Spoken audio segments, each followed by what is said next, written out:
सबैजनालाई सानैदेखि केही गर्न पाए आफूलाई जन्म दिने बाबा आमालाई खुसी बनाउन पाए हुन्थ्यो भन्ने हुन्छ नि त।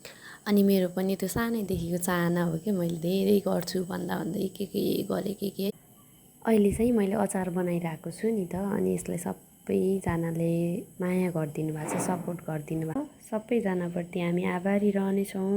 तपाईँहरूको माया सपोर्ट देखेर हामीले चाहिँ सोचेको छु भने अब यो चितवन भरतपुरभित्र हुनुहुन्छ भने चाहिँ म आफै आएर सकेसम्म आफै आएर डेलिभरी गरिदिन्छु।